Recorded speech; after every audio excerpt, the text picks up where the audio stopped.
welcome.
Check, check, check.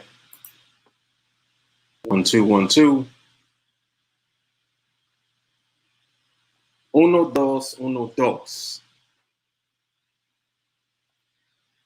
All right. Happy Tuesday, everyone. Let me go ahead and get over this setup real quick. Hoping that audio is coming through clear and all of that good stuff. Before I continue, let me know if the audio is coming through clear, please. When you guys come on, also make sure that you like and share the video from whatever platform you're on. If you're tuning in from Facebook, follow the TeamAlliance page and also turn on the bell. Do that after you like and share the video. Join the public TeamAlliance Facebook group if you haven't done so. The link should be underneath the video in the description. Same thing for YouTube. Subscribe to the channel, turn on the bell notifications after you like and share the video. If you're on Twitter, peace. Make sure that you retweet and also like the video. All right, so now that we got that out the way,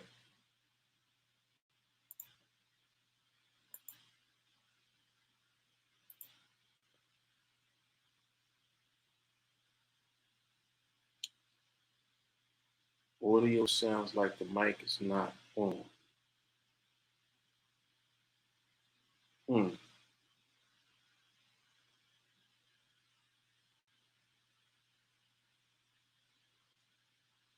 Oh, so you didn't hear music or anything before I started talking, if that's the case. All right, hold on a second. Damn it, I had no idea.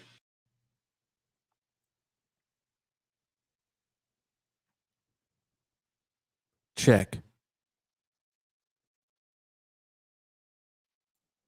All right, this should be on now. What the hell? I'm glad you caught it.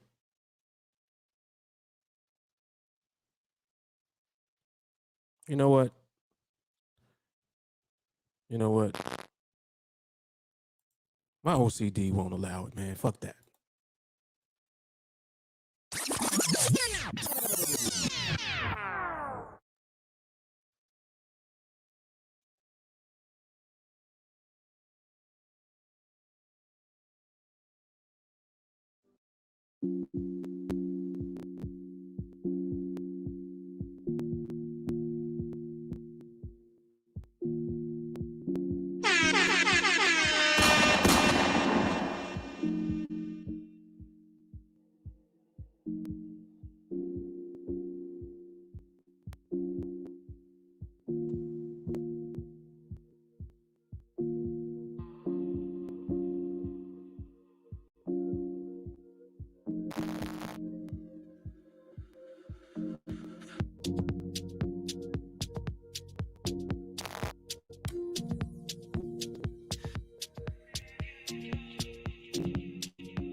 All right, we had to rewind that.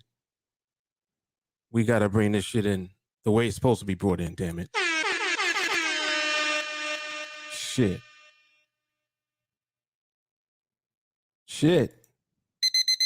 You know, I wasn't going to just let that rock. It wasn't right at first, man. Shit. Wasn't right. Had to rewind the whole shit and bring it back.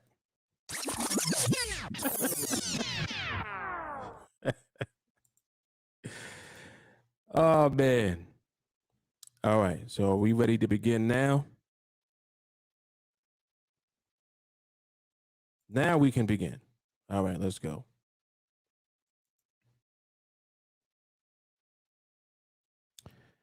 Welcome to the live observation. This is volume 20 something.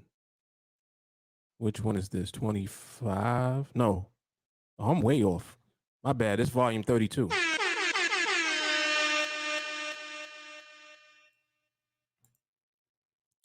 Volume 32. So, in general, for those of you that might be new to the stream, make sure that when you come on, you like and share the video. So if you're on YouTube, subscribe to the channel, turn on your bell notifications. If you're on Facebook, follow the page, turn on the bell notification. If you're on Twitter, retweet, all of that good stuff. So right now we're streaming live from 3 platforms. Internet should be good. I got the range extender activated, so we should not have any issues. Audio should be good.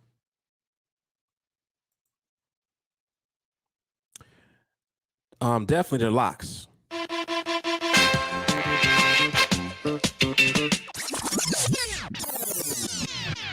Come on now.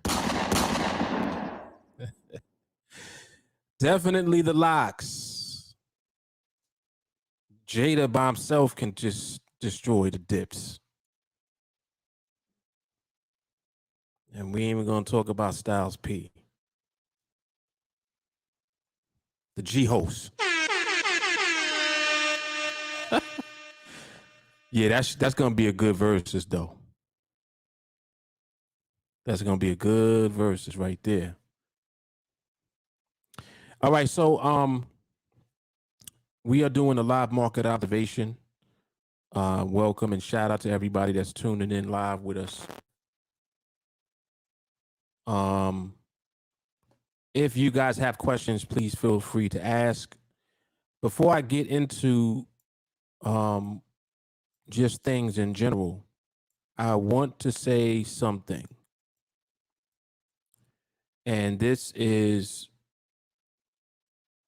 targeted to those who are already in training with TA.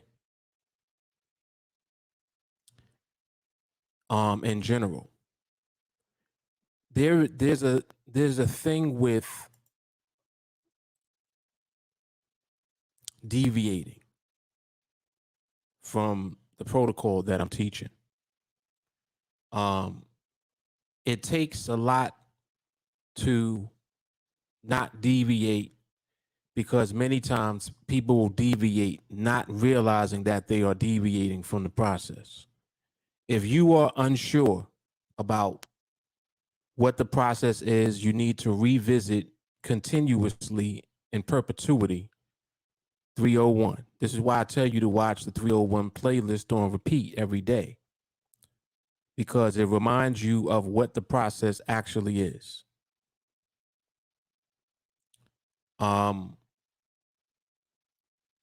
There are those that are in training, and this is not directed at anyone in particular. This is just directed at the ones that do it. People that deviate and they like to talk about it. If you're deviating from the process that I'm teaching you, I really don't care.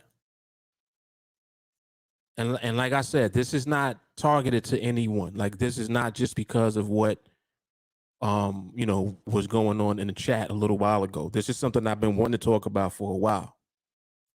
So it has nothing to do with the conversation that we had a short while ago in the chat. Okay. This is something I've been meaning to mention for a while.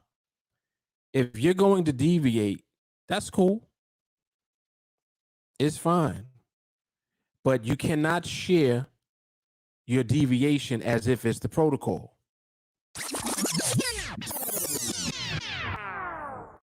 In other words, don't bring that into the chat. Don't talk about what you're doing. That's not what I'm teaching you, as if it's what we're doing.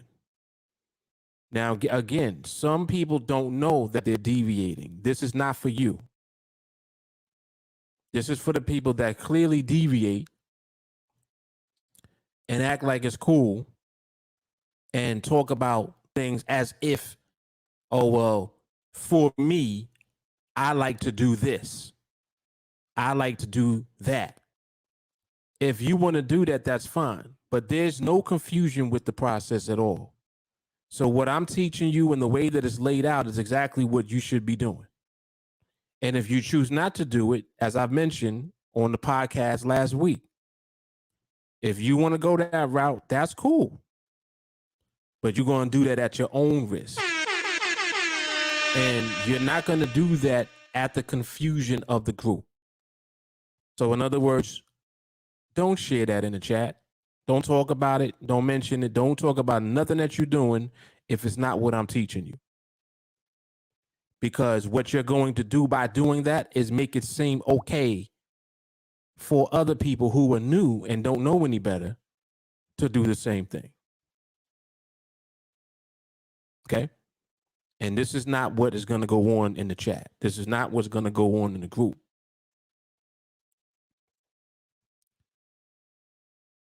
What will end up happening if you are the person that deviates is eventually you'll leave. How do I know this? Because you're going to deviate, then you're going to perhaps have a level of success in your mind. You're going to win some trades, and then you're going to get puffed up. You're going to feel like, oh, well, I don't need a group. I could do it better. I could do Project 21. I could do Project Freedom. I don't need them. So you start thinking like this, and this is where you fuck everything up at. You fuck up doing that. I'm just saying. Because what's going to happen is you might do it. You might run through the project. You might do it. But this is not about you completing a project. This is about you being 1-0 forever. Can you do that? Nope. And another thing too is if you're going to do that and deviate, if you think that what you're doing is better than what I'm teaching, record it and prove that you've done it.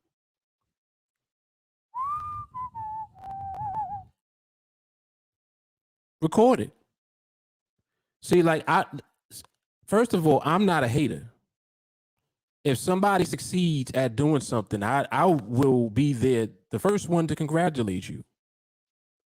But what you're doing needs to work.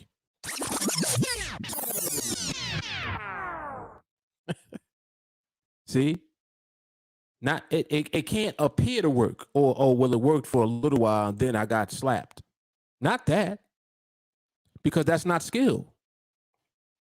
That's called a winning streak. That's called luck. And that's something that might land on you. And it might not. More than likely you won't. But if it just so happens to land on you, eventually what does luck do? It runs out. Your luck runs out, bro. And then where does that leave you? Back at square one. So,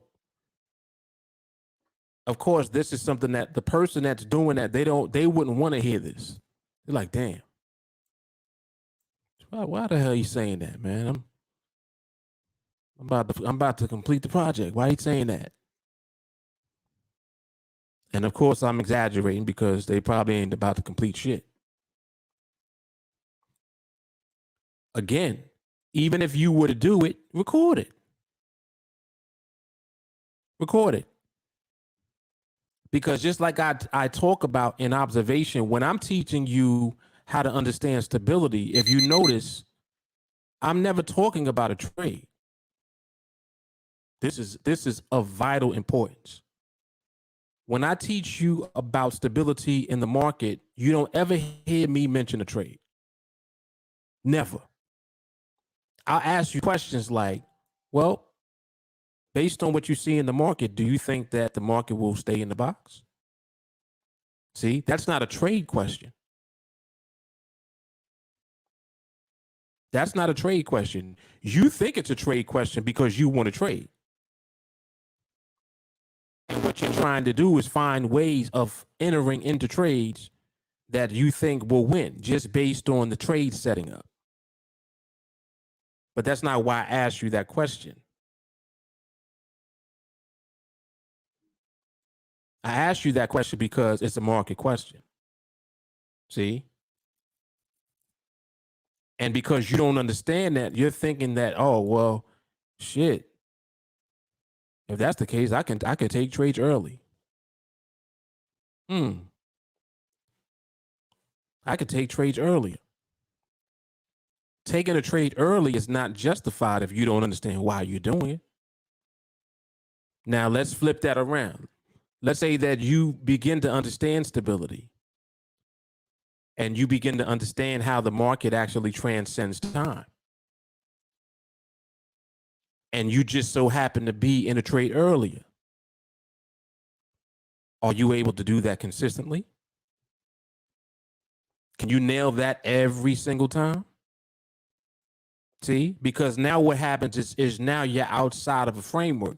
Because if you're entering earlier, how early are you entering? And why? See, here goes the accountability part. This is the part that people don't like. Because now it requires that you have to build an actual framework for what you're doing. See, if you're entering into a trade earlier, why? I guarantee you that the average response will be, well, because there's pricing. See? And if you're chasing the option pricing, it means that you're chasing the trade. And if you're chasing the trade, it means that you're not understanding the market.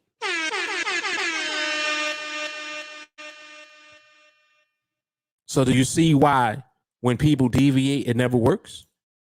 Because they're never able to answer any of those questions, independent of me. Now, I can answer questions like that, but you can't. See, what you'll do is try to do it, but you can't answer the question. And because you can't answer the question, you can't keep doing it. And the only thing that matters here is the ability for you to keep doing it. It ain't about, oh, well, yeah, I won a few trades like that. Market don't care about how many trades you won like that. What happens when the market switches up on you and you don't peep it, you don't catch it, but you try to trade that same way. Market does something completely different. What happens then? So the reason that I'm doing it is because I'm trying my best to help people to see that it's not worth deviating. It's better that you develop the skill based on the skill set that you're being trained and conditioned to build. Because it's a skill set that incorporates everything so that you can answer every question.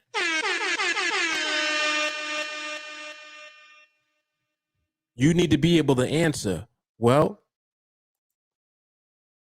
the reason that this trade right here worked is because the market was stable.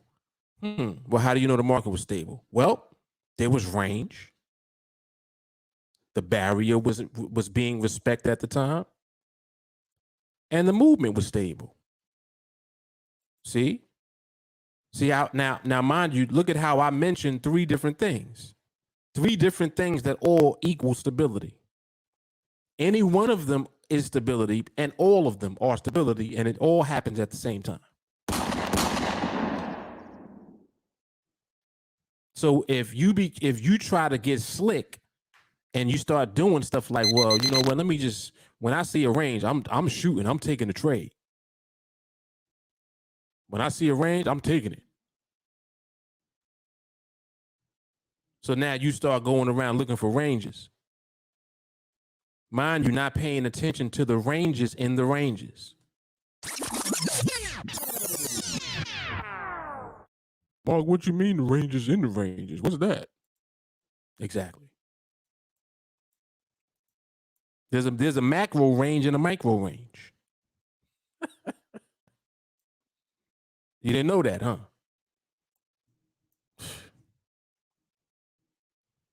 Unbelievable. So, again, I never have a problem with anybody doing anything as long as it works. Your problem is that you'll try to do it and it don't work. If it did work, you would have videos for every trade that you took doing that, and every trade would win. The same way that I document the way that I trade. And you see the results of my trades. Not only that, you understand the process of why I even entered the trade that you saw. When you see the trade, you're like, wow, that was it, man. Shit, that was it. I saw that. I saw that at that time. I remember that. Because you understand the process that I'm using. You see? You know that it's not some strategy or some magic pill that I took that has me trading that way. It's a full understanding of the market itself that allows me to understand the market first. And then we wait for the trade to come. And if it doesn't happen and in that order, we don't do anything.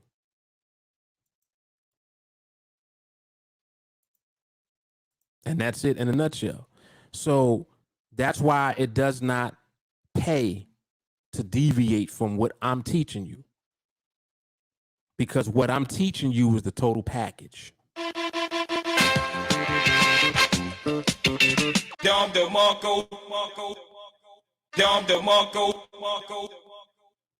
Look at that. How true is this? How true is that? See, you want to do what I do, which is be consistent, but you're not doing what I'm doing because you're deviating from what I'm teaching you. But then you're wondering why what you're doing is not working.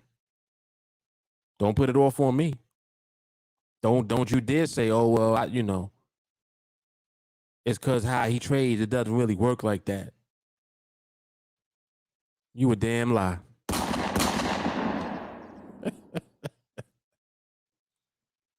Look what Peter says. Have not taken a trade over 45 seconds in almost 2 years. Following the protocol. See? Look what Mo said. He said last time he took a trade early, he got slapped slow. See? Why do it? Why do it? And my thing is this. There was a time when I used to enter trades earlier. If I stopped doing it, why would you start doing it? Why? You see me stop doing it, and then you want to start doing it. It's crazy. It's just crazy. It's crazy. So it's the process. The reason that you'll win trades consistently is because of the process that we're using. The process is all inclusive. It's the total package. It accounts for everything in the market. Pete, let me give you the perfect example. We are able to recognize when the market's movement is not stable, yet the market is showing indication of it being stable. How is that even possible? How can the market show indication of stability, but the movement ain't stable yet? It does it all the time. Do you know what it looks like? If you're in TA, you know what it looks like. If you're training, you know what it looks like. And if you're training, you also know not to do anything if that's the case. Because if the movement is not stable yet, it means that the market's not there yet. Not where? It's not in position yet for us to know the outcome.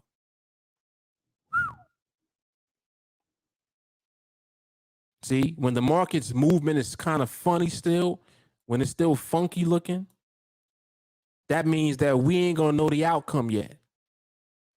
It's not there yet. When that movement cleans up and everything's in alignment, when the trade comes, that's our trade, because we'll know the outcome of how the market is going to move. Whoa. See, you thinking that you picking good trades or bad trades.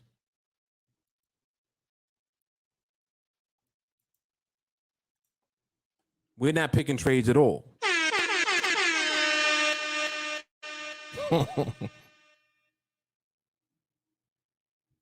We're not picking trades at all.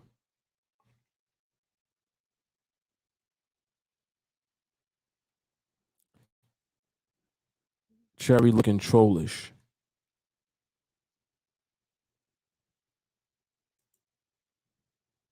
I'm gonna put you in timeout, Cherry. I don't like how that looked.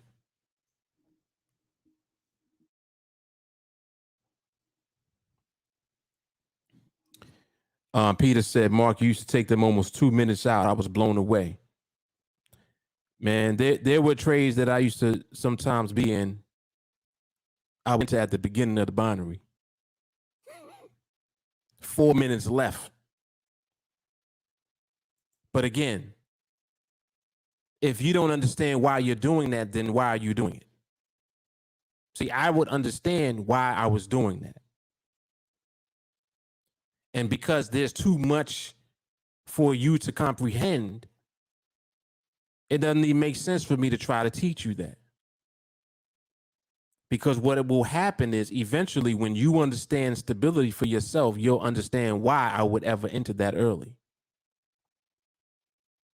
It doesn't mean that that's what you should do though. But you would understand why I did that. Like, oh snap, I see why he would enter that early. I see, it makes sense now. See, you start to understand the why. But understanding the why doesn't justify you deviating from a process that you know works and that wins all of your trades. Why would you deviate from a process that you know works? See? And if you did deviate, again, record it.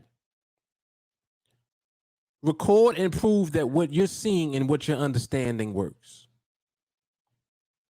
Just like right now, if you would say, Mark, you know what? I take trades earlier.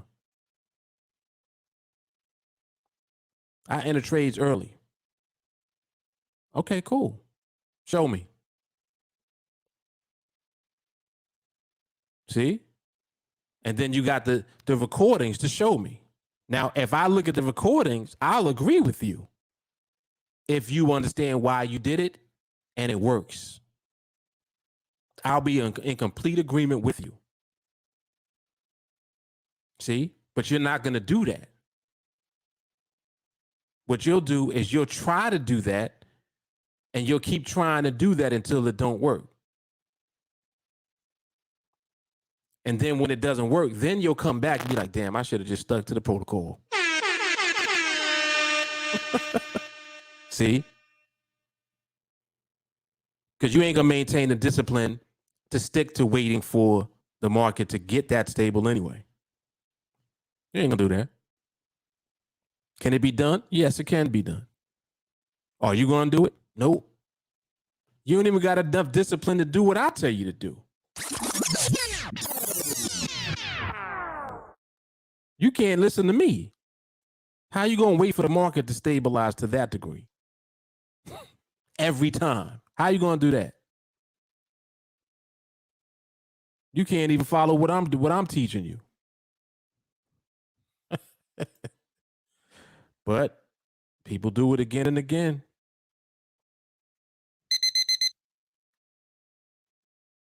There you go. Let's not be in TA just to be in TA. Right. Put the work in. Naked Flower, what's happening?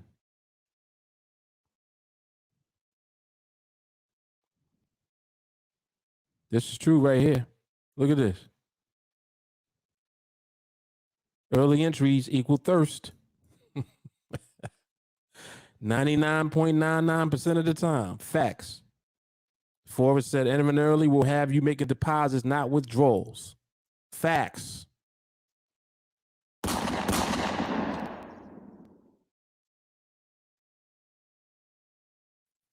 Shiny said entering early is just running to get eventually slapped. Yep. Yep.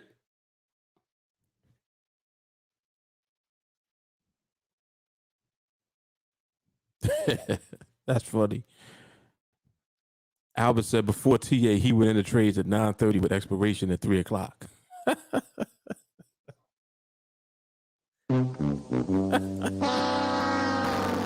He in a trade all day.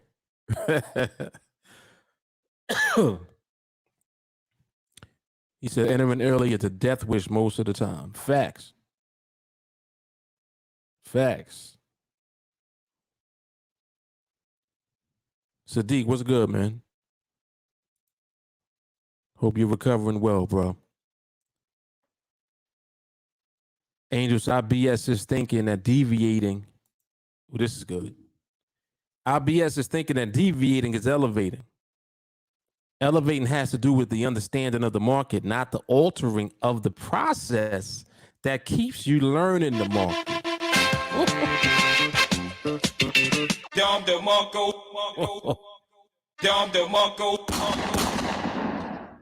Angel comes in the door firing shots off. That was hard. That was hard. Yeah, Angel got to relax.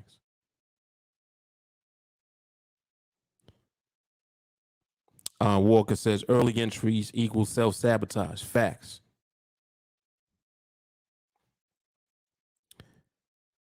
Peter, I used to scalp the 20-minute binaries, but I was a wreck doing it. TA settled me down and to relax. There you go. Yep. Oh, this is good. It's not the early bird that gets the worm, it's the smart bird. Have patience. Mm-hmm.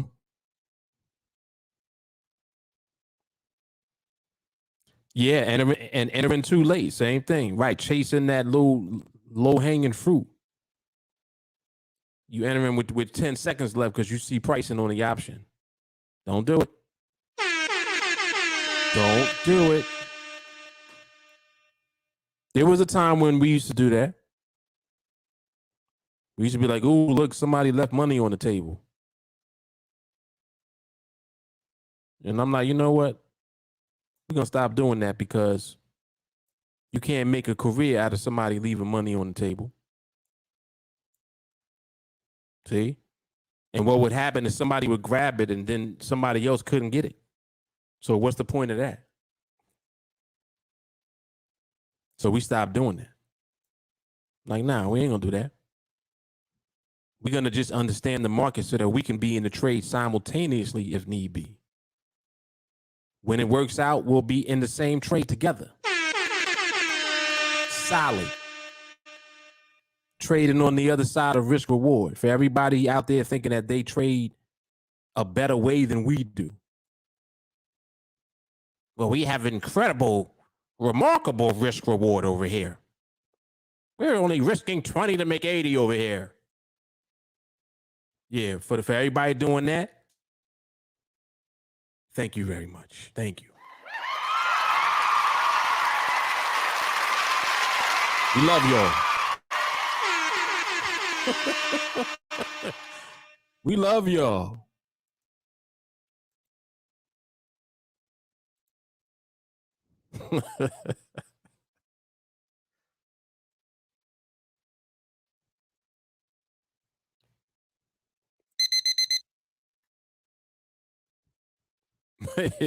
Yeah, it just be hanging there. You over there damn near breaking your fingernail trying to click into to grab it.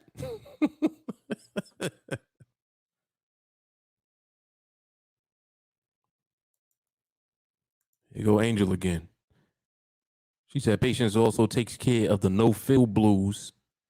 The nuances don't change the process either. Quick glance, no price, and next. Less thirst, more peace. Bingo.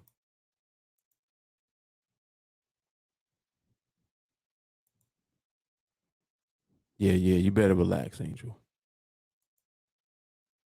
Gotta relax. Because you not shut it down and go to bed. Oh man.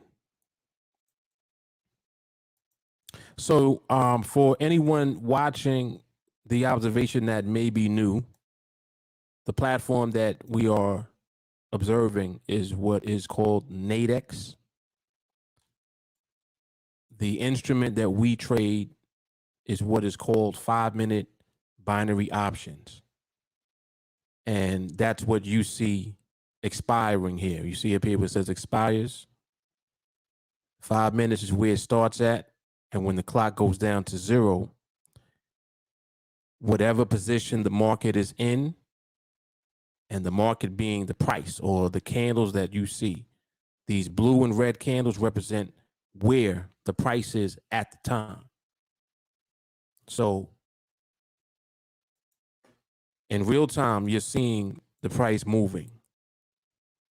And the way binaries work is very simple. What I've done is I've drawn this box to show where the relevant binaries are. They just represent the price levels in the market that serve as a line in the sand. So for example, if you want to buy a binary, the relevant binary right now based on the position of the market would be the one that is at the bottom of this green box. So the bottom of this box corresponds to the line that represents the option over here, which is the 1863 option, right? That's the price level of this market, which is the euro dollar. And that price level is what represents the line in the sand. So if you're buying, what you're doing is you're saying, I believe that the market will, at the end of the 5 minutes, end above this line. So in other words, I believe that these candles will be inside of this box somewhere, right? If you're correct about that, when this clock runs out, you win the trade. If you're not correct, then you would lose the trade. And the person that is saying the opposite thing of what you said wins the trade. So they win your money. If you win, you're winning their money because they're trading the opposite of you. So instead of them buying, they're selling. They're saying, nah, I think the market's going to go under that green box. They believe that the market is going to end up closing outside of this box. So they'll sell. And if they're selling and you're buying, one of you is right. One of you is going to be right and one of you is going to be wrong. And that's simply how the binaries work on this platform. So the question becomes, how do you consistently win? And it's not by you picking trades. So in other words, man, I'm not sure if that was a good trade. Is this a good trade? Mark, you think this is a good trade? It's not about that at all. What we're doing by observing the market is we're actually just observing how the market's moving. Because it's the movement of the market that determines where the market will end when the clock runs out. You see? So understanding the movement of the market is how you know the outcome of where the market will be positioned when the time runs out. So you need to learn market behavior. You need to understand how it moves. And this is what people never get. They never understand how it moves. So they don't understand why 1 minute or 1 second it'll be here and you got a minute left. Next second it'll be all the way up here somewhere. They don't understand why I did it. Man, why did it do that? Look like it was going down. Like right now, for example, if the market just shot up, a person that would be selling, in other words, saying, well, I think it's going to stay under this right here. If you sold and it ends up going up there and it ends up in that box, it means that you're going to lose that trade. And you'll be confused. You'll be like, I don't understand why I did that. It looked like it was going down. So in other words, what you're doing is you're looking at these red candles here, and you're basing your decision for entering on the fact that these were going down.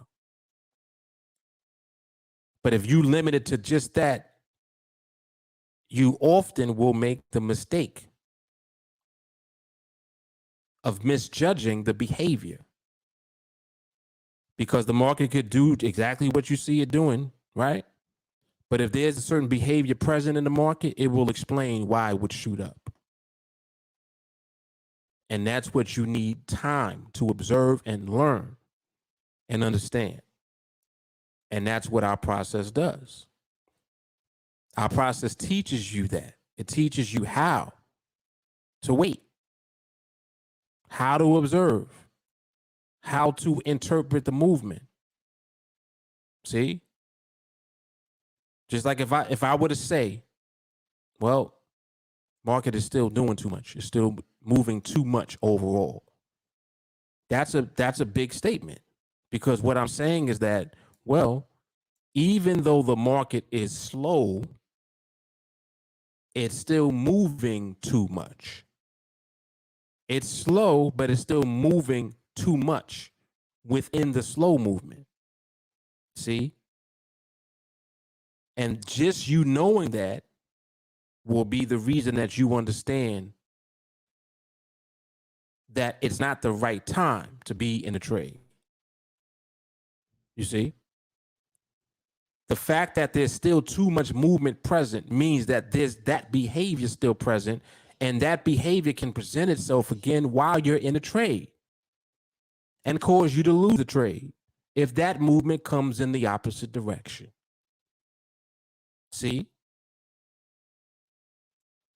That's knowledge. That's powerful knowledge.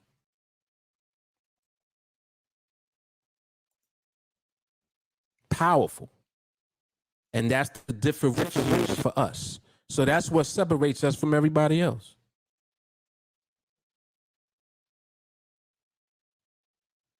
That's what separates us. And that's why when you deviate from it, you start trying to curve fit. You'll look at 1 day of the market doing what it wants to do, and you'll take that 1 day and you'll try to duplicate that day over and over again. Y'all know I'm telling the truth. It's what people do all the time. I went 10-0 today, man. You thinking you're going to be able to go 10-0 every day now, when the market does something different every day. But the one thing that the market does consistently is when it becomes stable, it will position itself so that you know the outcome. The movement will move in a way where you know that it's going to remain there. Oh boy. That's the difference.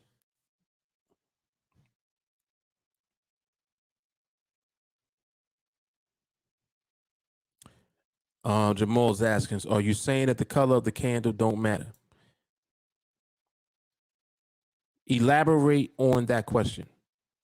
Am I saying that the color of the candle does not matter when? Were you talking about when I mentioned that these were red candles going down? Just elaborate on the question. Let me try to get the full context of what you're asking before I respond.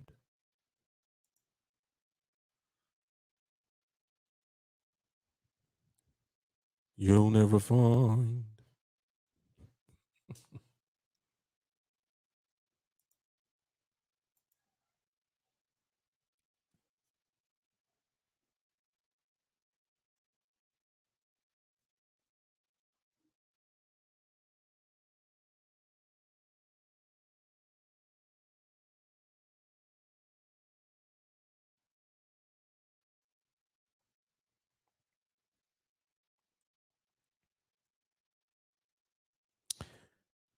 One of the most important things in observation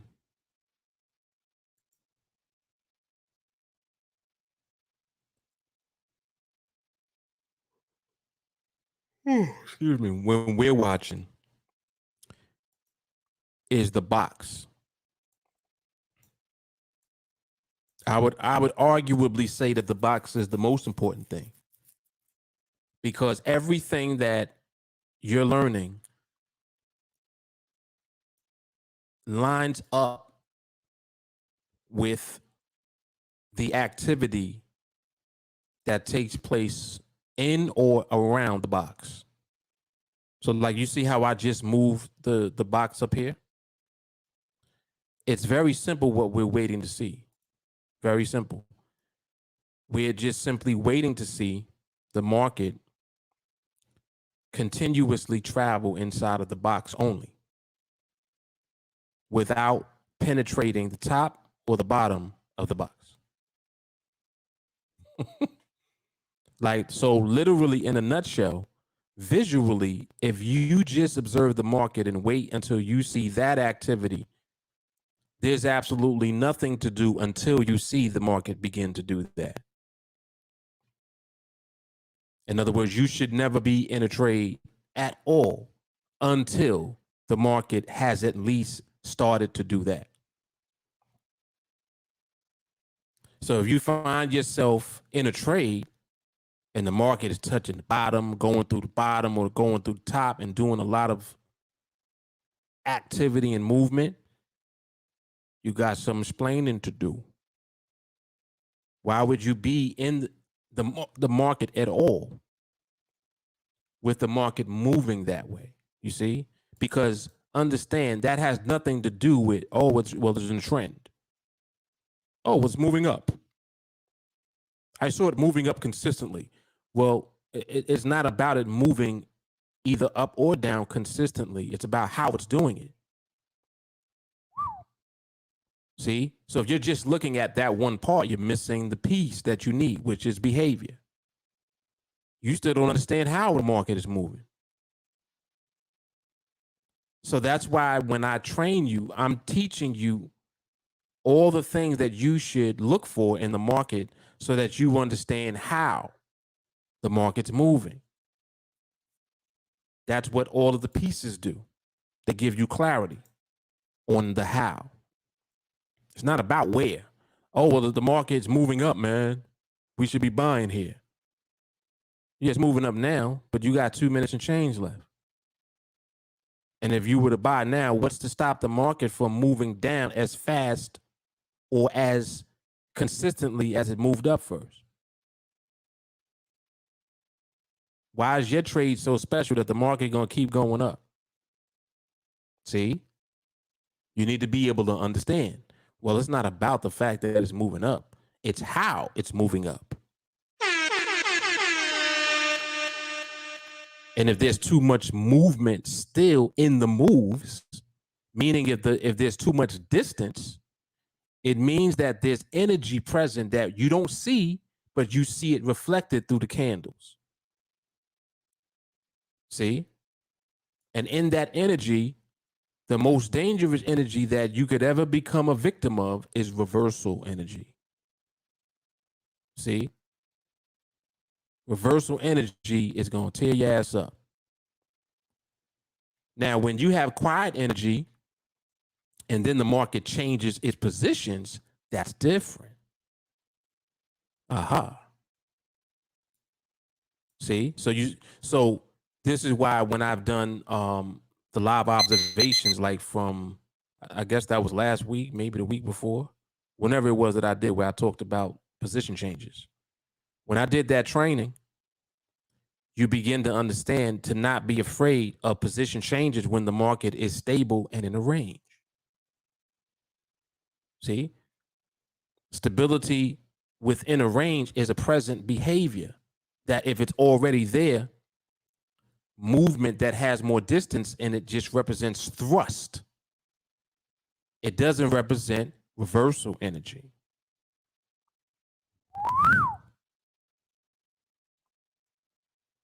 Which means that all the market is doing is repositioning itself somewhere else. And now where the market is repositioned, that's where it's going to do what? It's going to do what it was already doing, which was what? Start ranging again. See? And that's why my shit makes so much sense. Because these are all observations that I've made. I know what I'm talking about.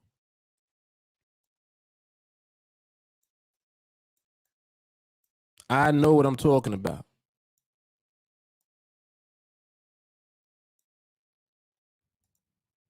So when somebody know what they're talking about, you need to listen.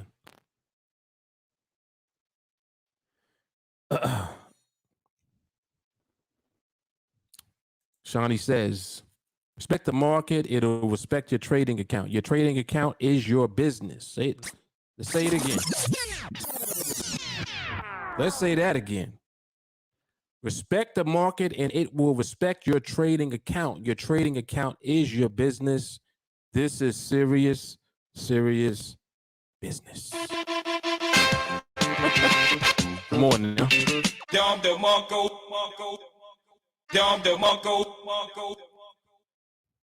Osman, what's happening?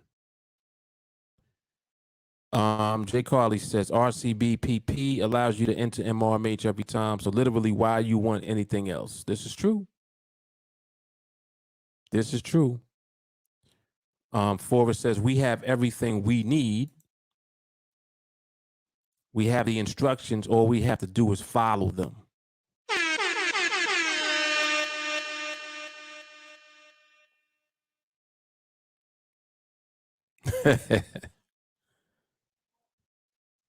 And you're right.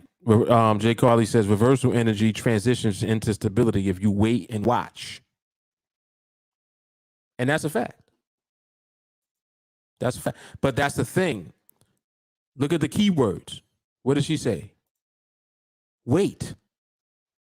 Watch. Not trade. Oh, let me see if I can jump in. Let me see if I can jump into this real quick. No, not that. Wait and watch.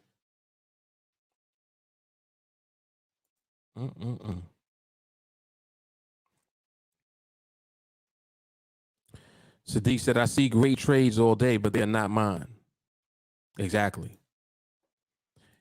See, the problem with great trades is that you can't only pick out great trades. That's the one thing that people can't do.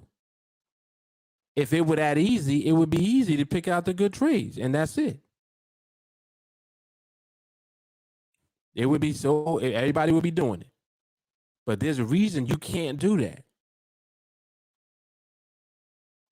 It's because you don't understand why the trade ended up being great. See?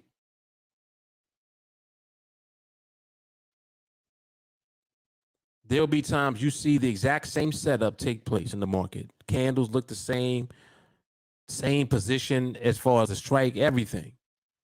One trade will do one thing and the other trade will do the exact opposite of it. Explain why. Why did one go up and the other one went and reversed and went down? And both setups were identical. See? It's because the market had reversal energy with one of them. See? And if you were in that trade, you didn't know that there was reversal energy in that one. And you took the trade anyway, under the assumption that the trade setup would lead to you winning. Come on now. And this is true right here. Hindsight is 2020.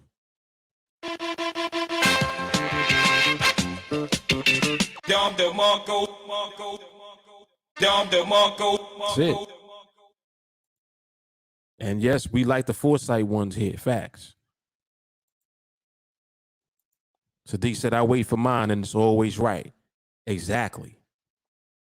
Because yours is going to come at the right time. Because you know what the right time looks like.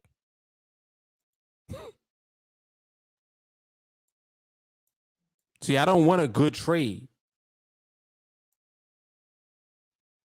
I just want to be present at the right time. Well, Mark, what do you mean? When's the right time? When the market is stable. And not only that, see, let me elaborate on that. When the market is stable enough to know the outcome.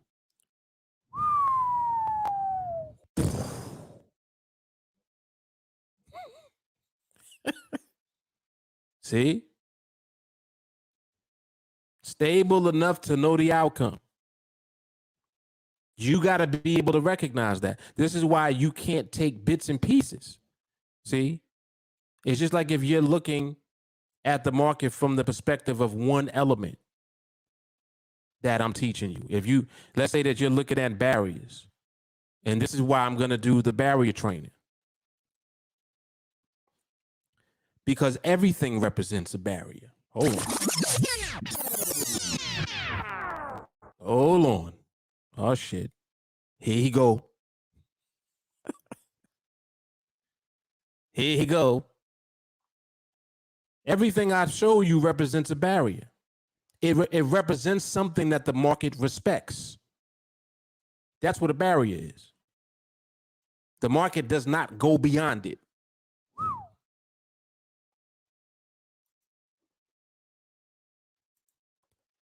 When you understand all of the barriers that the market presents, wait for all of them.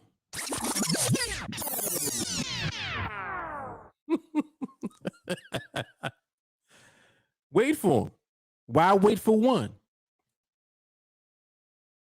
Why limit yourself to just one? See?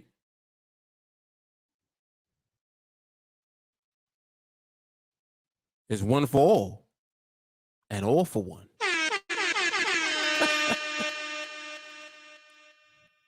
All right.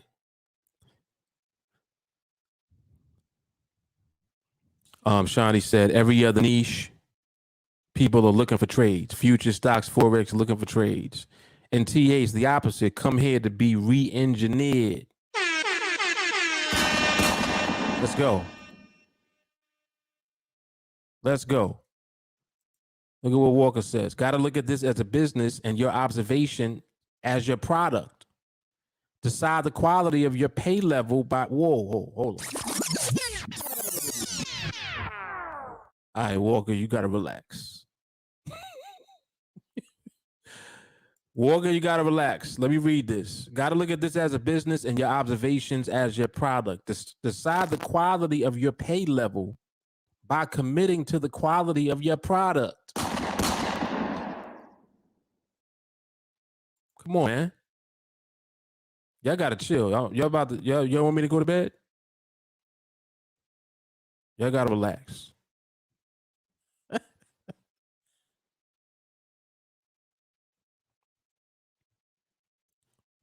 Instability, transition, and then stability. Yes. And the funny thing about transition is that everything falls into transition. Hold on. What that mean? Range transitions. Whoa. Hold up. Huh? Oh, you thought just movement transition, huh? Nah, man. Nah, range transitions too. And that's the first indication that you have stability in the market. That's why I told y'all, when I do the barrier training, it's going to elevate us again. And ain't nothing I haven't talked about before. I talk about it all the time. Angel, history repeats itself because history is simply a recording of human behavior. Every prophet has been right because they looked at what humans were already doing. Sound familiar? Stop predicting and keep observing. That's deep. That's you know what's so ill about that? That's what the prophet does. The prophet observes. If you ever read the book of Revelations in the Bible, the first thing that John says is, I, John, saw. He said, I, John, saw. What does saw mean? I looked at. What does looked at mean? Observation.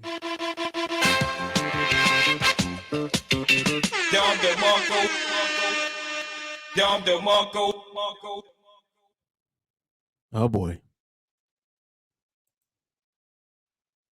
Take you out of church for a second.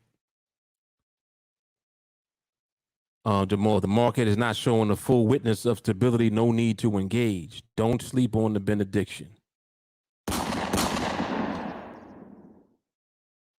Amen. Be the prophet to make the prophet. That's what Walker did yesterday. I didn't even watch it. That's what he was saying yesterday. That's hard.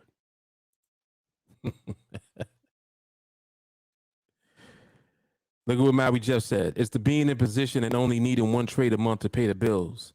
Life becomes stress-free. Come on now.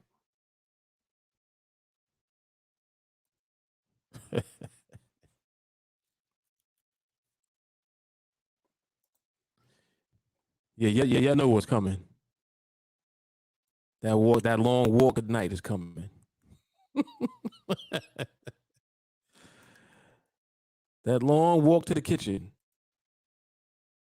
Mm-hmm.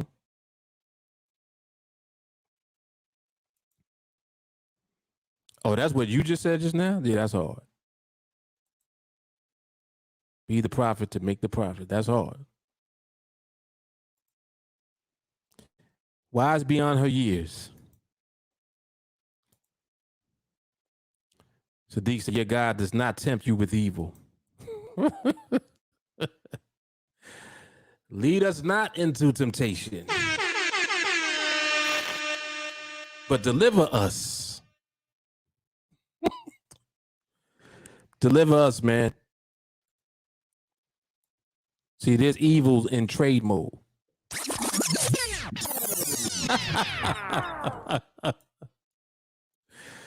Trade mode is evil.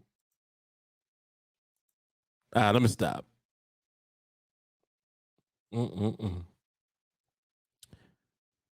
Oh, talking about history repeating itself? Yeah, definitely. But it's all true. It's all true. Come on, man.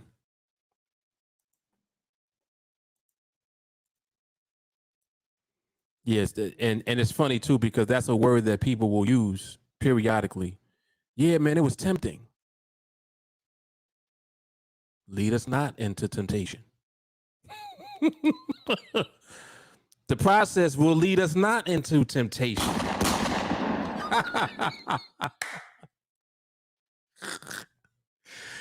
Wow.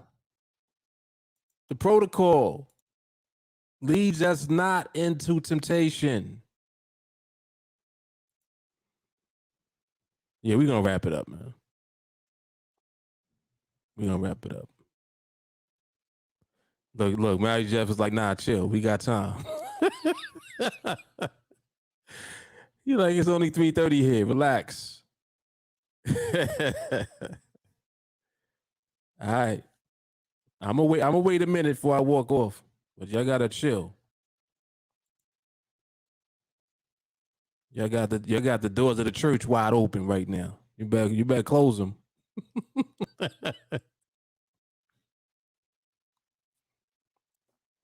Yeah, but so as you learn this entire process, it becomes natural. Like just like how what I do when we're doing the observation. Like I naturally will relocate the box.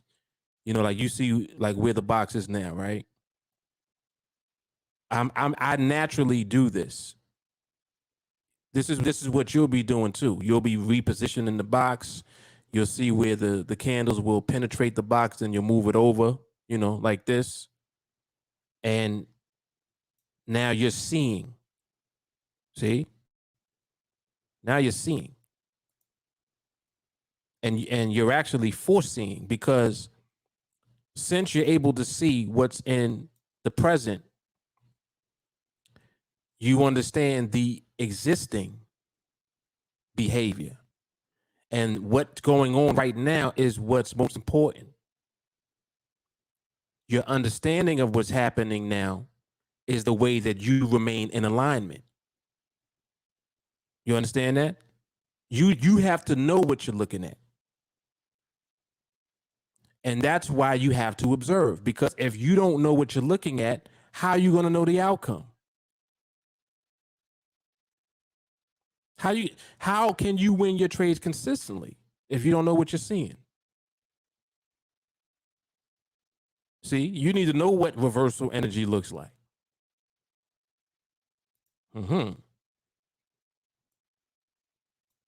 Oh boy.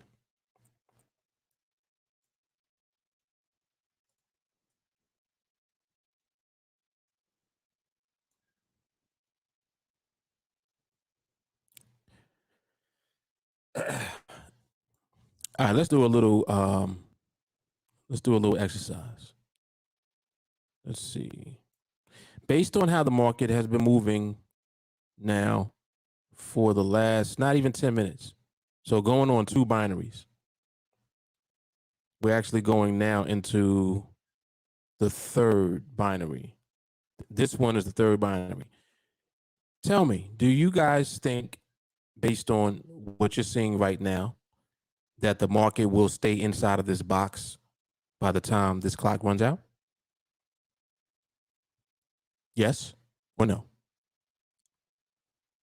Will it stay in the box, meaning not just stay under the top of the box, but stay over the bottom of the box too?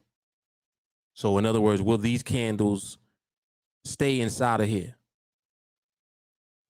or will they not when the clock runs out?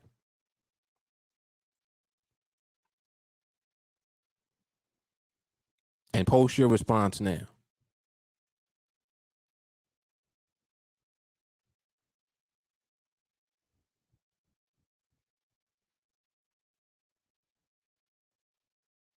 So far I'm seeing 1, 2, 3, 4. Carl playing the safe.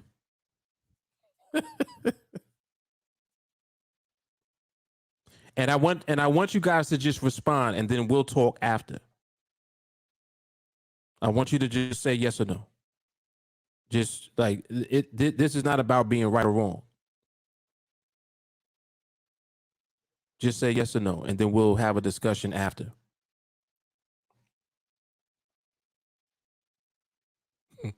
You're funny. Everybody's like, all right, well, I'm going to say no. Shit, it's outside. I'm going to go with no.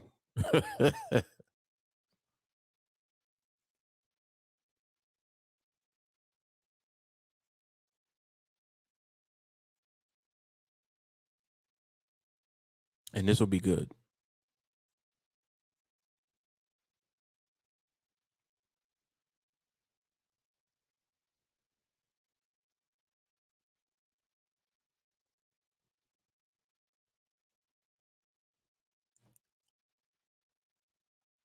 And remember also that when, like, anytime I do an exercise, I like the exercises because the exercises make you question your response. And that's exactly what I want you to do at all times. Always ask the question and then answer the question. Because the answer has been presented before the question was asked.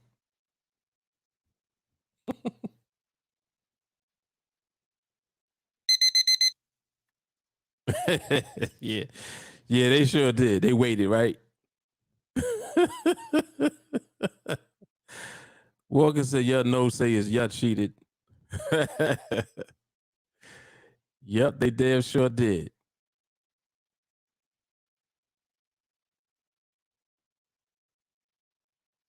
Mm.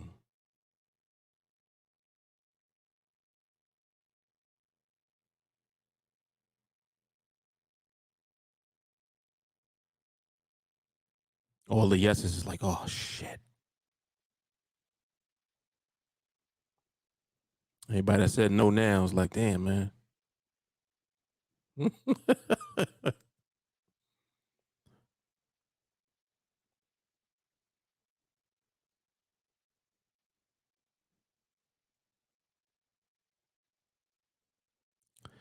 I knew this was going to be good. That's why I picked this one. This is good.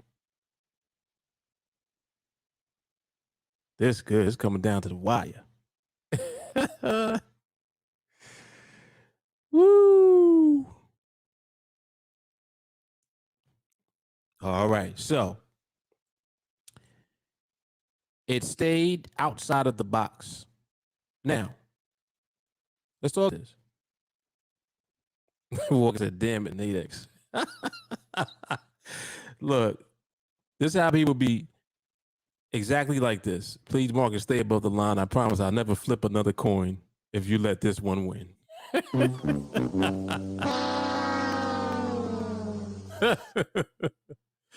All right, so now when I originally asked, I think that I think we were over here. So we were like kind of at the very beginning of where this candle started out, right? And I asked the question, and I think that at this time we probably had still 4 minutes left, if I'm not mistaken, right? So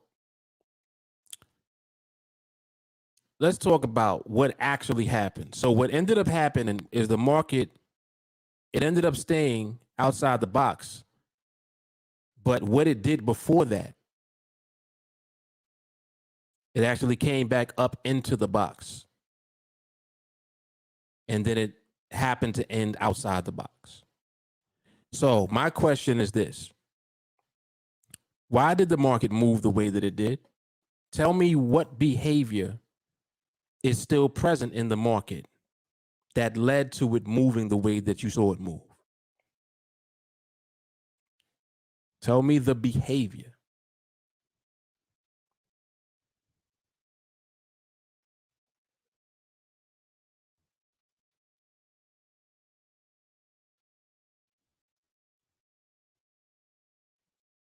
And instability is not the answer that you can use. You have to be more definitive. Forex got it. Reversal energy is present. Reversal energy is still present. Jay Carly said it too.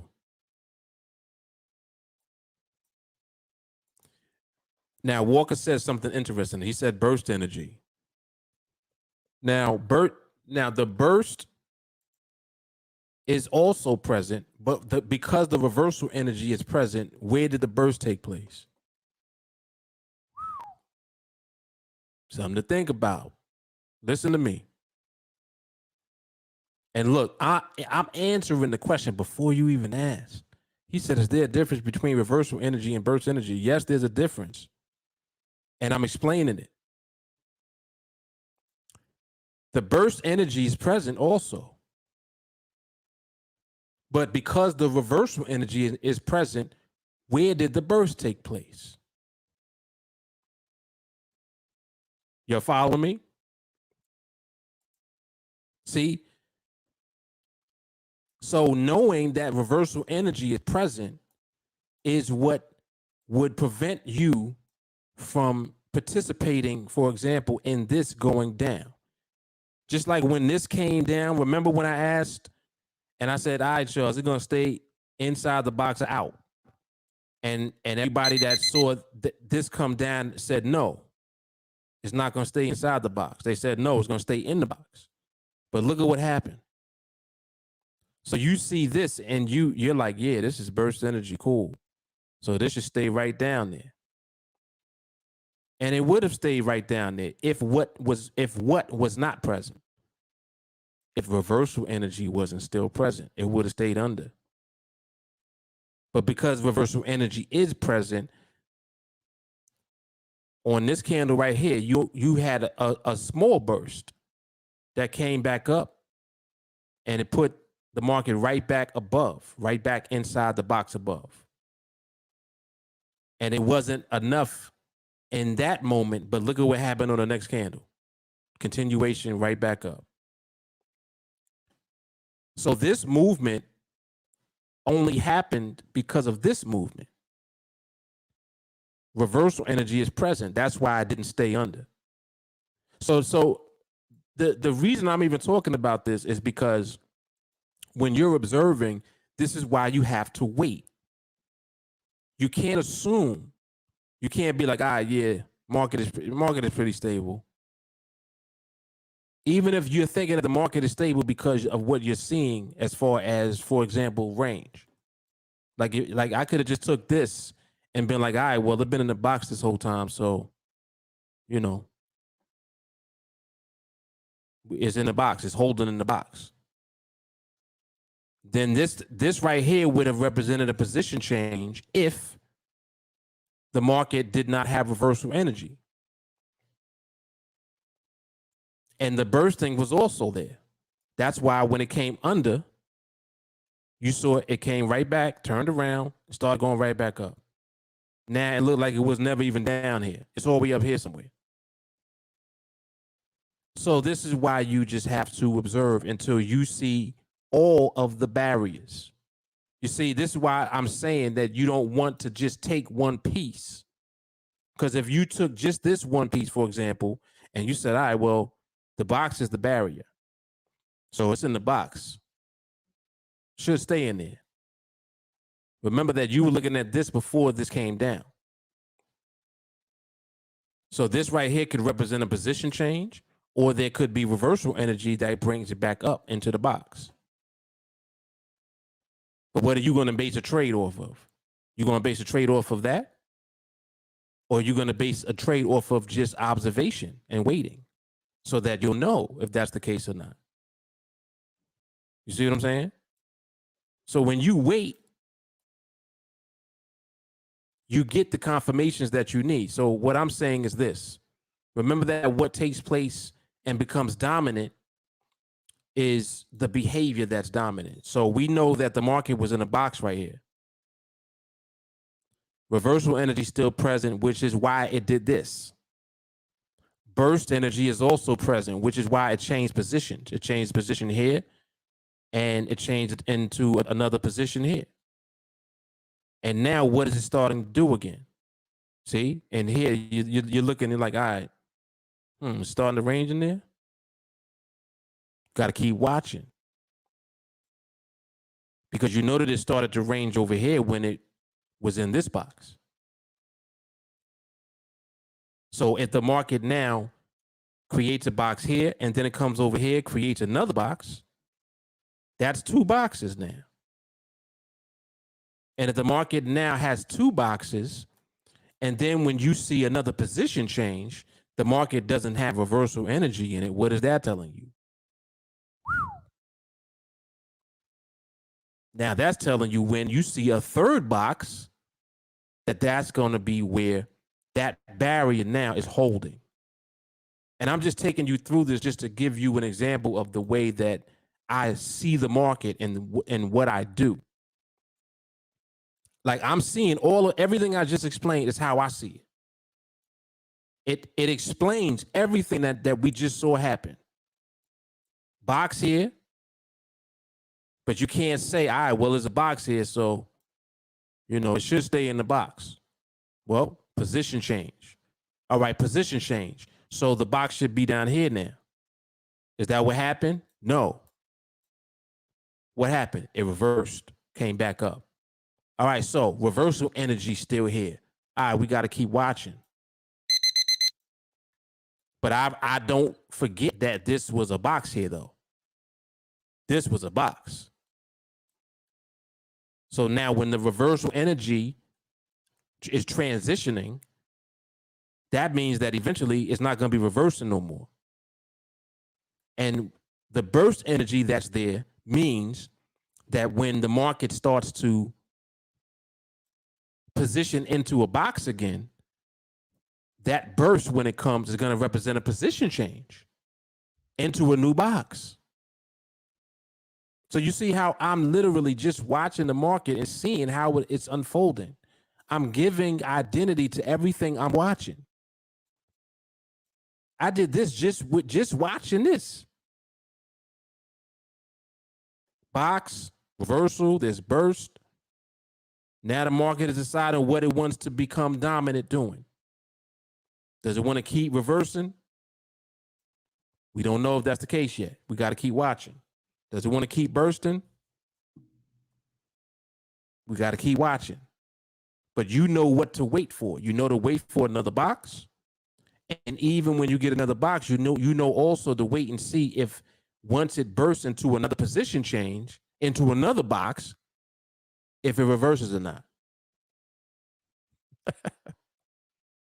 And this is how you stay in alignment, because I'm not doing anything other than looking at the market. I'm not trying to pick trades in all of this. I'm not even applying parameters. I'm simply observing. That's all I'm doing. And this is why I said, if you just take the box alone and just keep moving the box, when the market starts to move into another box again, now you know what to wait to see.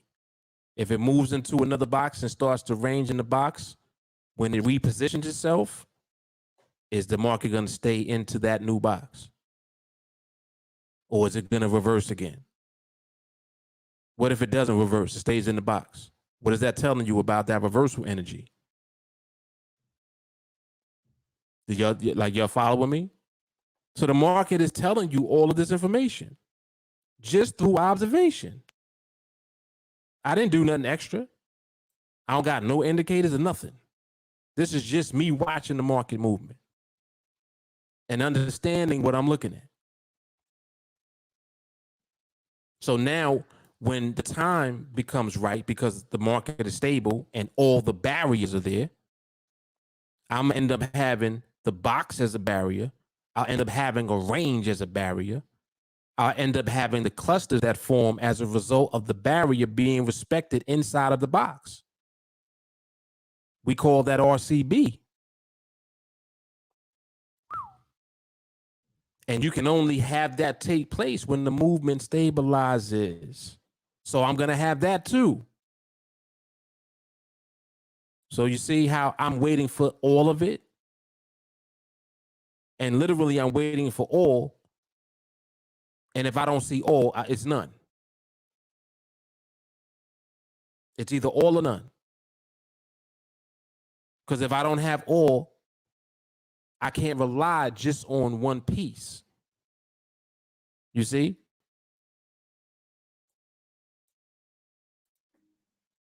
This is strong. This is strong. This is strong.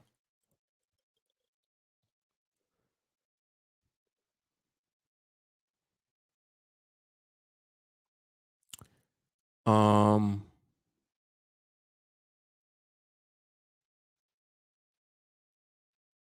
in the older trainings, when a follow-through trade was taken in this type of market, was that because the behavior that was observed was strictly micro?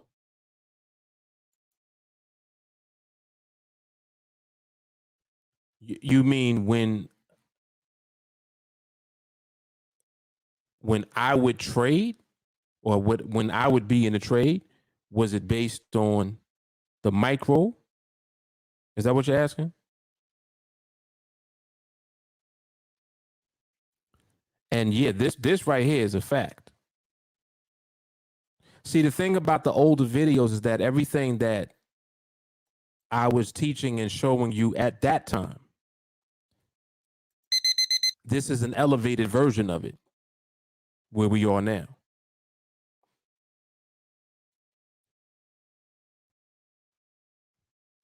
Correct. The process has never changed. Exactly. And okay, so I think I understand what you were referring to. Well, just based on what you're saying now, trying to categorize behaviors. There were trainings where I dedicated entire series to talking about the different types of behavior. You know, reversal, reverse hold. Like the reason that I did that and I took the time to do that is so that you would understand the behavior to know to avoid it. Move hold is the behavior that you need to understand when it's present, what it looks like. Because the move hold behavior is simply when the market is remaining where it moved. That represents, for example, when the market does a position change and then starts ranging again. That's a version of move hold. It moved to a new position and now it's holding in the new position. What's the new position? The box. What else is the new position? The range. See, so everything represents everything. Everything is everything.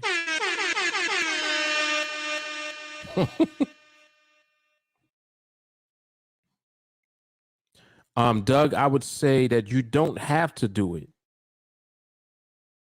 Like, I don't like to do that because I don't like to crowd my chart.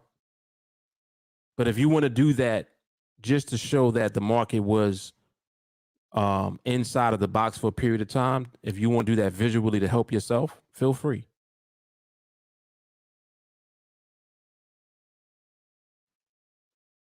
Yes, same logic as binary. Exactly.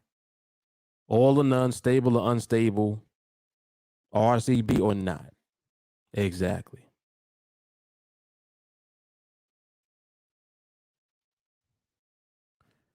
Um, 326 shows a follow through trade, but back then there was no box like this, so everything was crossing the strikes.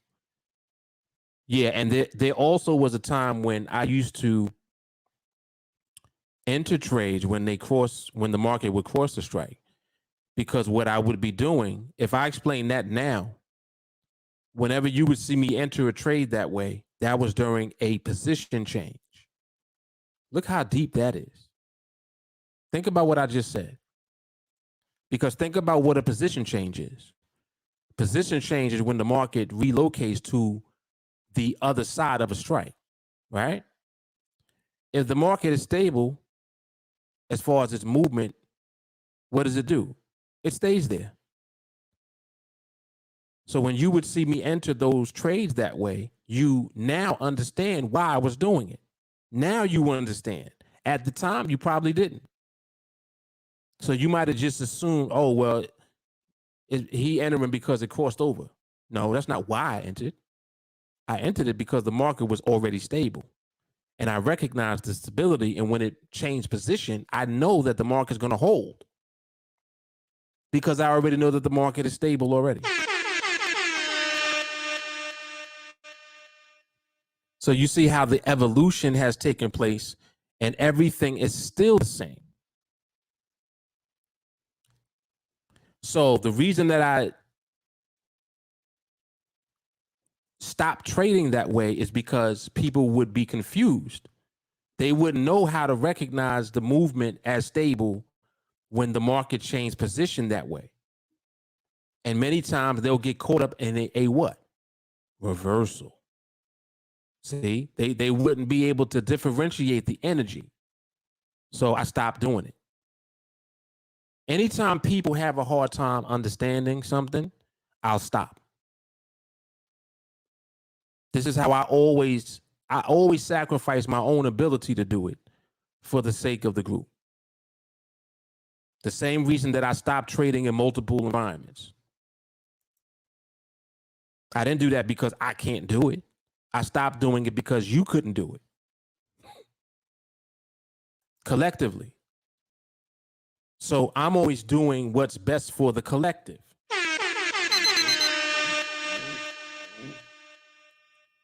Always.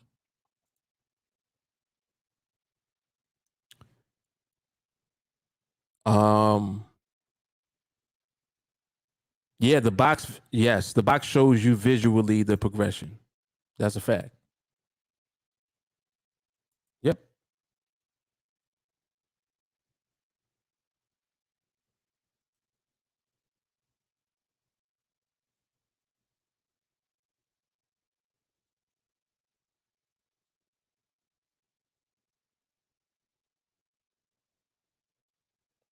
I'm not sure what you mean by this.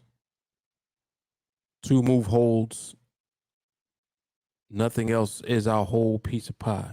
What you mean? You said that you're less stressed. I'm not sure what you meant by that statement, though. And you're saying that now position change is solidified. And really, as long as you understand what I'm saying, that's what's most important.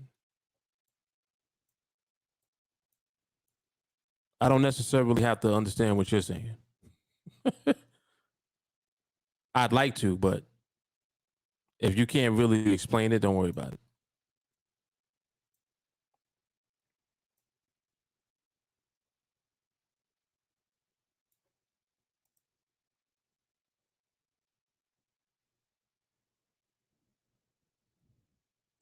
The box move hold and the 1 minute candle move hold.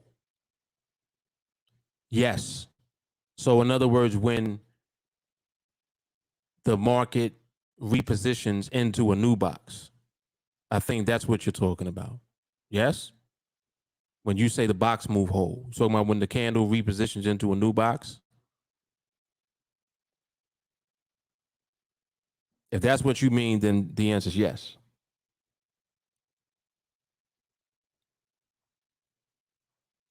So that would be the macro, as you would say. The macro version of it, yes. And all it is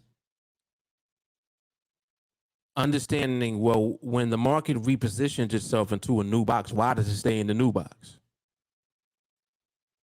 That's the question that you're asking. Why is it staying in the new box? Well, because it was staying in the old box. It was staying in the old box. It repositioned to a new one. Now it's staying in the new box. Okay, and let's go deeper. Why was it staying in the old box?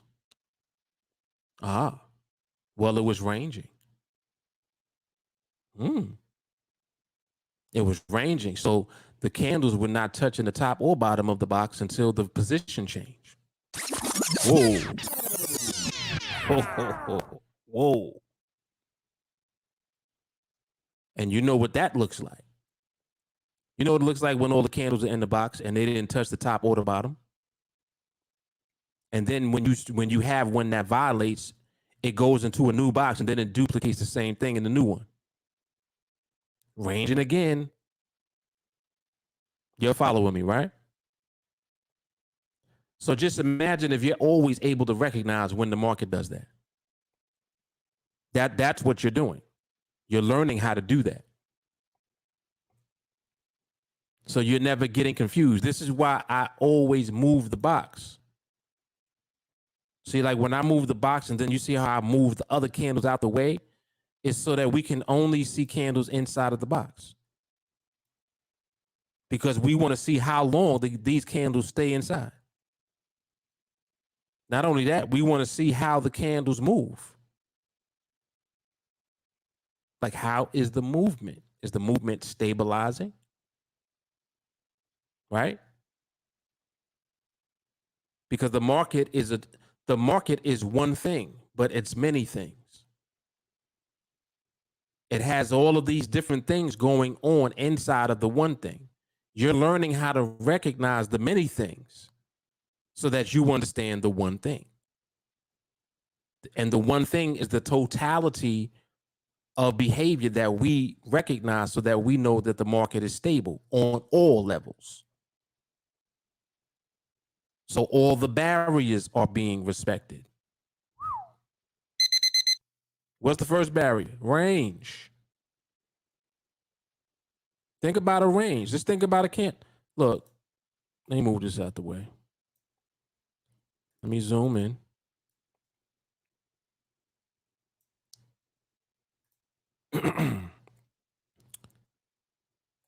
And let's do the micro box. You remember this, right? Remember this? Move the box. When you move the box and look at the candles, are all these candles inside of this box? You see this? Look. Look.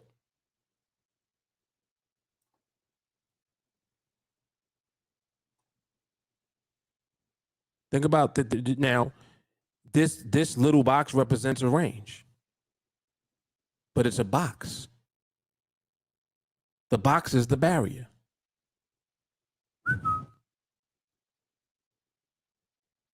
Look at what it's doing.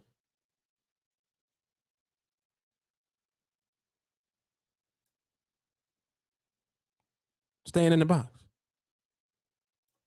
It's ranging. Range is a box. Box is a barrier. If it's ranging, the market is staying in a small box. Then you got the big box that represents the strikes. This is what makes it relevant to the binaries. So now, when you're looking at the big box,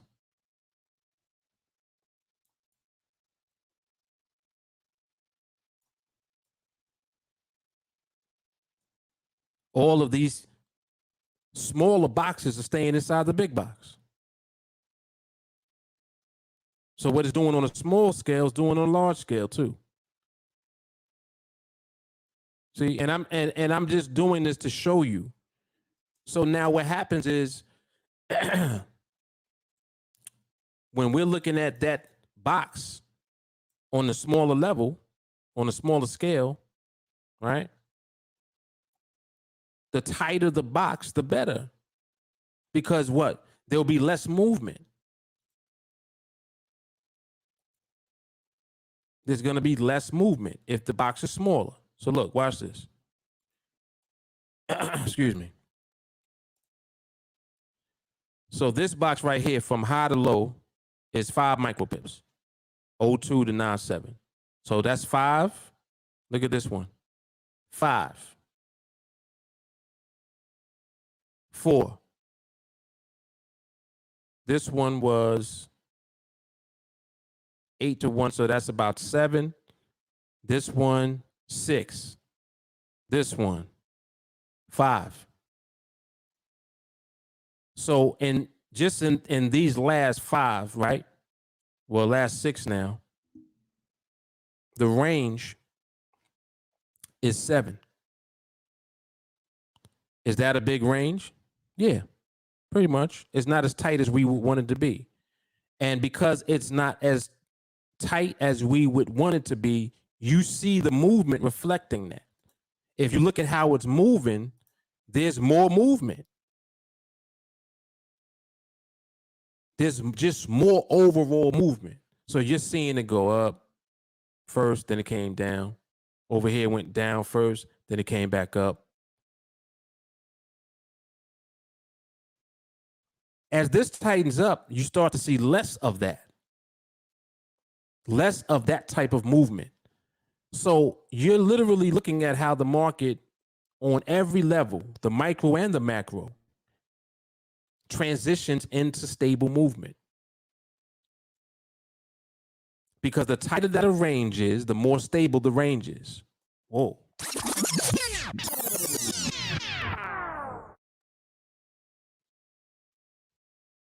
The tighter the range is, the more stable it is.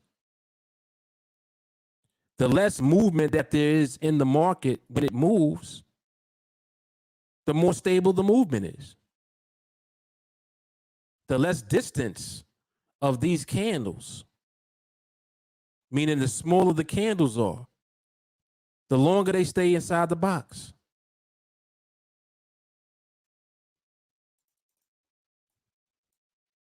Look, even though this is a bigger range, 7 micropips. So in other words, all of this activity on each one of these candles is 7 micropips or less. And if you look at the overall, you can see all of these candles are in the box. So you see how it's happening. It's happening right before your eyes. You're seeing it. Look. All of them are inside the bigger box.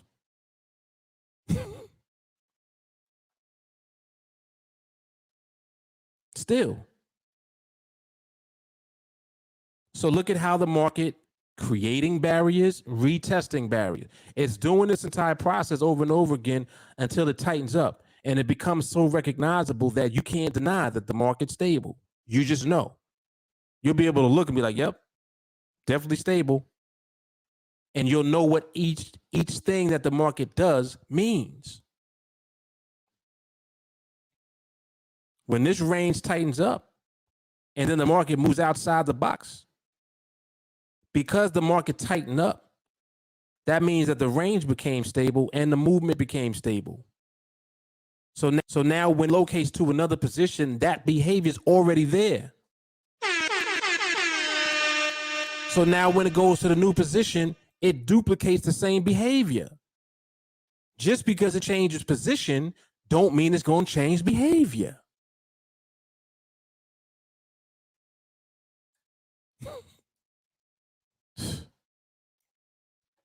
Oh, man. Hope y'all catching this.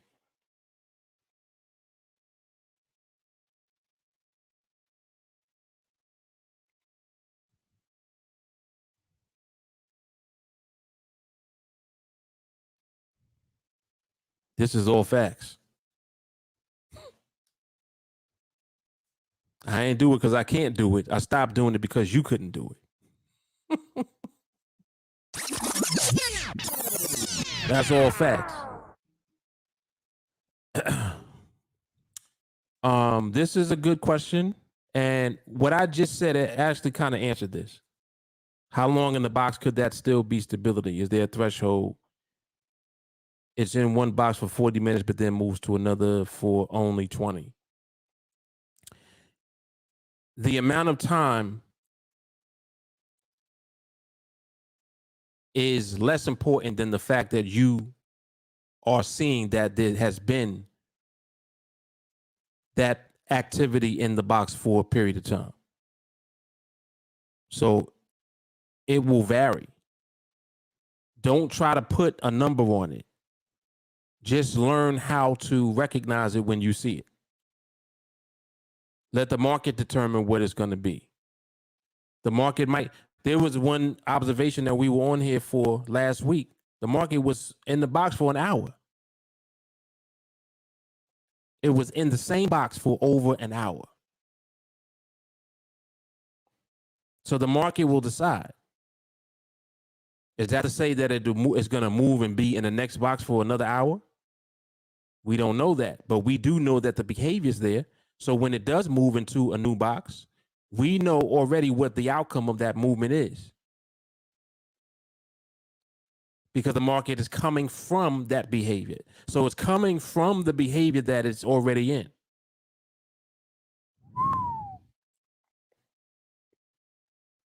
You just have to know what the behavior is.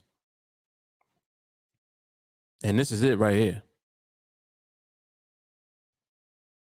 That's it. See, so when you stay on understanding the behavior, then the time is going to transcend anyway.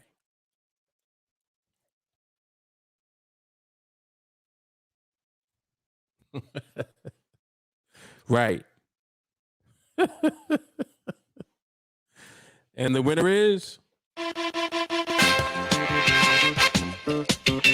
Dom DeMarco. Dom DeMarco. This is really good. Yep, this is really good.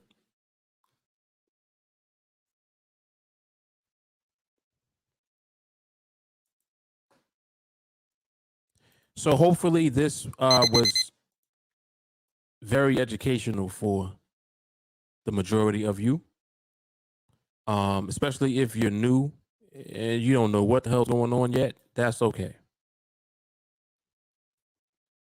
It's cool because you get a glimpse into what it is that we actually look at in the market and why we understand the market at a level that allows us to consistently win trades. Because that's all you have. That's all you need. You just got to be consistently winning. That's all.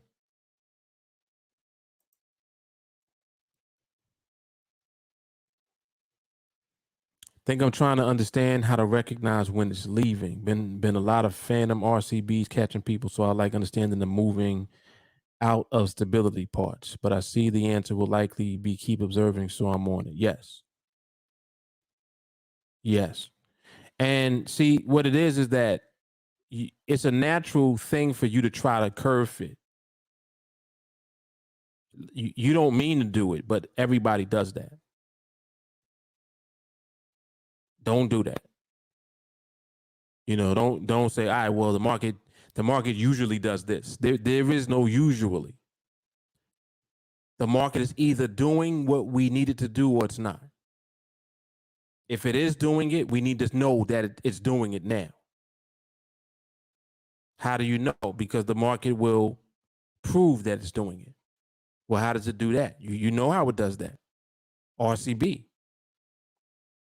So when you say like phantom RCB or something that look like RCB, make sure that you're looking at the market in totality before you assume that something is RCB. Because by the time RCB actually comes, the market will have already proven that the behavior was present that we need, which is why RCB is confirming that the behavior is present. See, RCB is just a confirmation of existing behavior. The RCB is not something that you can get faked out of. Like, oh, that was a fake RCB. No such thing. What it is that there's a reason that the market moved the way that it did. You don't understand it yet. You need to continue to observe. Someone sent me a video. And matter of fact, was it today? It might have been today, actually. It might have been today.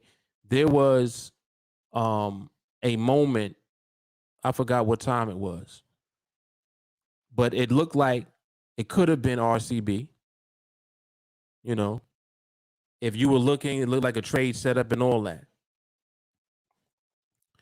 If you pay attention to what I talk about as far as option pricing, you'll know that when option pricing disappears, just observe. Like if it's just not there at all, you understand why it wouldn't be there. If the market is stable, it shouldn't be there if you're a certain distance away from the strike. So you should not have pricing. So if you're placing an order, you're depending on the market literally to move against your position to fill the trade. You never want to put yourself in that situation. Like, just think about that. Don't put yourself in a situation where the market has to move against you in order to fill you. Make sense? So when you see that there is already option pricing not there, you know, market a certain distance away, you begin to understand, all right, I'm gonna just leave this alone. Yes, the market's ranging. Yes, this could be a barrier here, but it's too far away to tell. See, sometimes there's too much distance and there is no concrete barrier that's there. Because remember that the barrier is the top of the candle or the bottom of the candle, and then the space in between that and the strike. So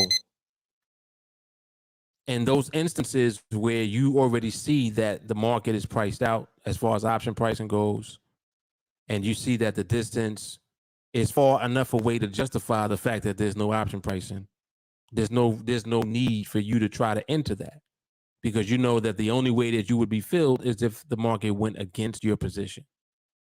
And that's not how you want to be filled on a trade. Now, are there times when the market moves that way and you get a fill? Sure. But remember that when you're applying the process, you're only doing it based on the protocol. But if you see ahead of time that certain things are already there, then there's no need for you to try to chase it. You see what I'm saying? And that's how you'll know to just stay away. So these are just further nuances, stuff that I talk about when I have the example of it, and things of that nature. But this is all stuff that you'll just learn as time goes on, as you observe more, and as you become more acclimated with the skill. Because that's all it is. I mean, like today was a good example, actually, just overall today. Overall today, there was no trades because the market was not positioning itself long enough for there to be solid confirmation that it would stay in position.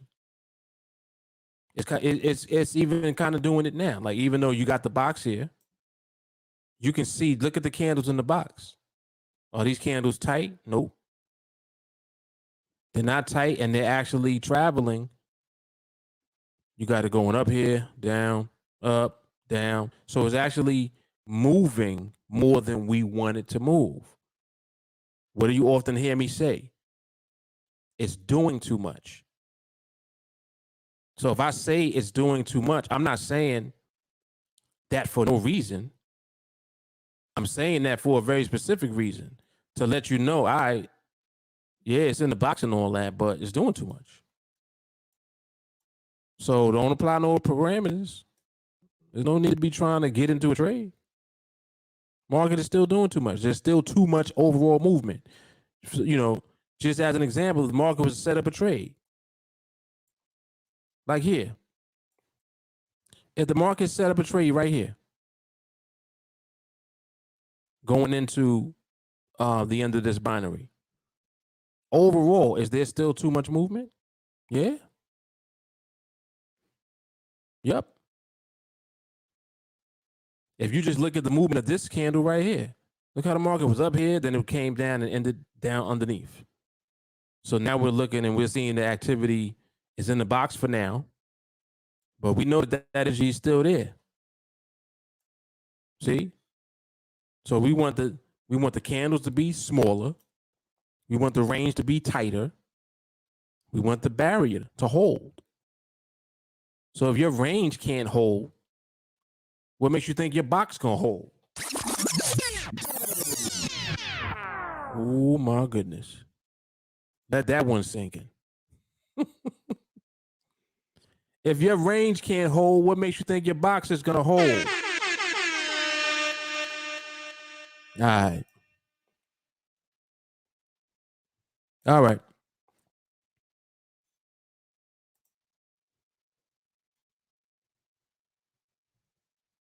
On that note, good night. Mark for the TeamAlliance.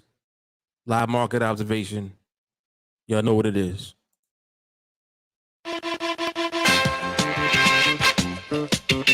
Dom the Monko.